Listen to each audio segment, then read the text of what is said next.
Hi everyone, Norman here. So I've recently got hold of some rare Adenia nova seeds here in my hand. I bought them on eBay for, well, I have 10 seeds and I think I paid $80 or so outrageously expensive. And I literally couldn't find any information on how to germinate them. So I thought I'd take you along for the ride and show you how I try to germinate here these Adenia nova seeds. So first of all, I am going to let these seeds here soak in sterilized water for around 24 hours. So you can put this into the microwave, boil it or whatever. Some people might want to add some hydrogen peroxide or so to it. I'm not going to do this, or some mild fungicide. I'm not going to do this, just sterilized water. And then I am going to let these soak for 24 hours. First of all, it helps them to get started, but also, these seeds here, they look like they've been extracted from their fruit flesh, but I'm not 100% sure. So that's going to soak up in 24 hours. And if it is, then I can get rid of it tomorrow. So that is my first step here. So while my seeds are soaking, I can prepare my substrate. I am going to plant these little seeds in these rather large pots because, I only have 10, so I don't really need a big seedling tray. I am going to line all these pots here with these spreader mats. First of all, it makes bottom watering so much easier and it prevents the substrate from leaking out. But also when it comes to time, when it's time to transplant these, well, you can just lift things out. So I think it's just genius and makes things so much easier to handle.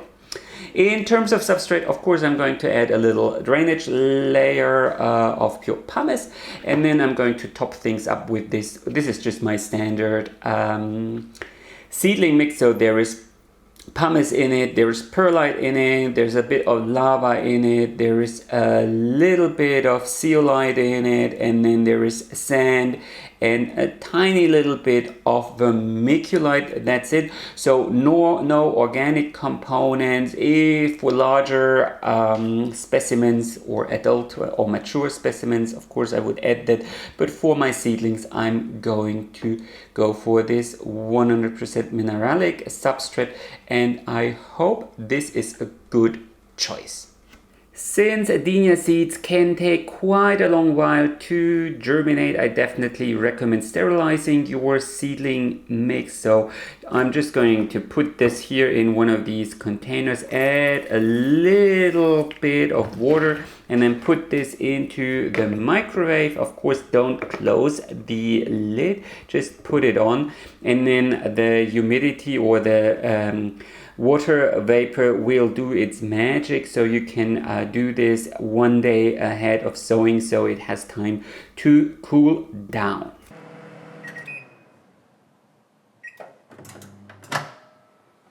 So 24 hours later, my seeds soaked thoroughly and my sterilized substrate mix also cooled down. But before I can start planting, there's one more thing I need to do.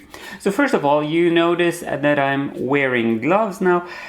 Most Adenia are actually to some degree poisonous. Some are very, very poisonous, others less so, and it's whenever you handle them, you should do this with care. That's why I'm wearing gloves. And the second thing you might or might not see. So there is a little bit of the fruit flesh left here around the seeds, and we need to get rid of it. Okay, so I have my little seeds here, and here is a paper towel. And what I'm going to do is I'm just going to rub these seeds here across the paper towel. There is, if you ask me, no need to be gentle. These seeds are actually very, very hard, and I've heard some people actually treat them with sandpaper a little bit before sowing. However, I'm not going to do this. I'm just getting rid of all of the remaining little flesh here. And again, no need to be gentle. And you see all this yellow gunk, or however you want to call it, coming off.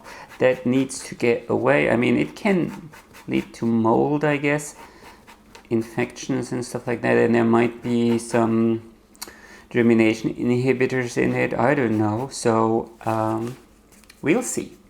So now that I thoroughly cleaned my seeds, it's time to prepare the pots. So as I said, I lined them with this spreader mat, and I'm just adding a little, oh, that's maybe a little bit too much, a little drainage layer here below. And then I'm just filling it up here with my sterilized substrate here. Not all the way to the top, like so. Before I can actually sow these seeds, I'm going to pre-soak these pots here so any additional activity doesn't dislodge the actual seeds. So just in case this is no rocket science, just let them soak for a minute or two. So once all the excess water has drained, I can start sowing my little Adenia seeds. So I'm using tweezers here, but you can use whatever you want. I'm placing one little seed here per pot, and I'm only going to lightly cover them with a substrate. So I'm just going to, not a lot, maybe half a centimeter if that. So I really couldn't find anything about sowing depth or so. So I don't want to bury them too deeply, just enough to keep them moist. And then here in the last step, I'm going to water the top layer here carefully with a bit. So I added a fungicide. In this case, I don't know how well you can see this. So I added China Sol to this mix, and I'm just, you know, lightly watering here the top layer.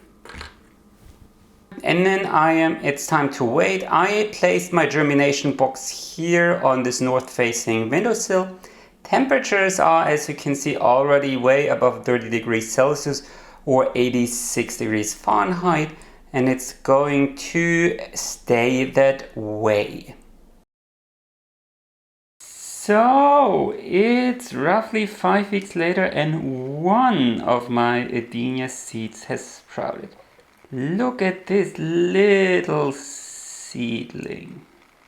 So it's another 2 months later after germination, and I quickly wanted to talk about my germination success. So I have these two pretty little seedlings here, these two pretty Adenia seedlings in my hand, and you can begin to see the, well, lovely little leaves and the colorations of the little leaves already.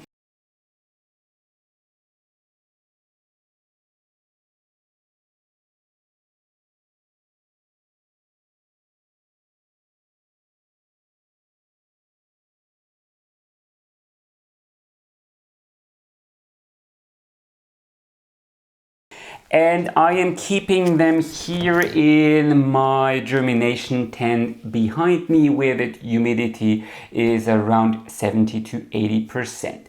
This here is a northwest facing window, so they get tons of indirect light here through the skylights, but no direct light. And now in winter I probably will have to turn on some artificial lighting. I planted altogether 10 seeds, and 2 of them, these 2 here, successfully germinated. A third seed also germinated, but the cotyledons kind of got stuck in the seed husk. And after 2 weeks or so, I tried to free it, but it just broke off and then it rotted away. I was in contact with the seller of these Adenia Nova seeds because basically nothing happened for me the first 4 weeks or so, and I was asking him, yeah, what could I do? And he was like, well, you're doing everything right. And a germination success rate of 20 to 25% is actually what you can expect.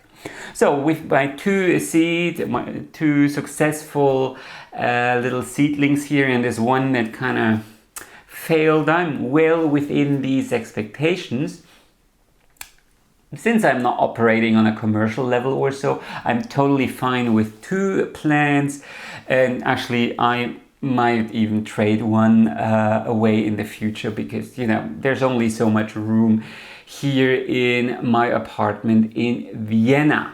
One thing I would like to address, that it took me 5 weeks for these little things to these little Adenia seedlings to germinate. And I believe things only started to move once I moved my germination box outside. That was something I kind of gleaned from some Reddit subforums, not Adenia, but Adenium seeds, which are obviously different. But the thing is, here inside my apartment, the temperature difference between day and night in summer is basically non-existent. So maybe during the day it's 30, 32 degrees Celsius, and then during the night it's 26 or 28 degrees Celsius, because obviously there's insulation. So I moved them outside, and within a week they germinated. I mean, it could be coincidence, but I actually don't believe it. Now, one thing I might add is, one of my seedlings failed, and I was able to dig, or well, actually I didn't need to dig it out because the seed was stuck in the cotyledons. And it's then that I noticed that the seed husk is actually very thin. So we are talking about like a fraction of a millimeter. So I'm not actually sure if things like scarification, like with sandpaper or treating it with acids or so, is a good idea. And I asked the seller, because mine was stuck for 4 weeks, so I asked him, and he actually said, no, I don't think that is a good idea. Now, there remains one big issue for people like me here in Central Europe. Temperatures above 25 degrees Celsius, which is, I think, a germination, or I'm reasonably sure is a germination condition, only consistently reached starting from around June, mid-June, beginning of the June. This means with 5 weeks until they germinate. This means you can expect them around mid-July, sometimes even end of the July. So this leaves only a couple of weeks, like maybe 2 months if you're lucky, until these, and then the days are getting shorter, temperatures are falling, especially night temperatures, and then these might actually want to go dormant. And if you have a little seedling that has barely 2 or 3 leaves, I'm not actually sure they would make it. Maybe they do. I mean, I have no prior experience with this species. But what I'm trying to do is I'm trying to cultivate them through, or almost through, winter in the germination tent with some artificial lighting to prevent them from failing in winter, because it's basically, they don't have a cortex yet, so no place to store energy either. So that's what I'm trying to do. I will keep you updated and share the results with you in half a year or a year or so. Either way, I hope you enjoyed this video. Like and subscribe, and of course, if you have any questions, I'll try to answer them.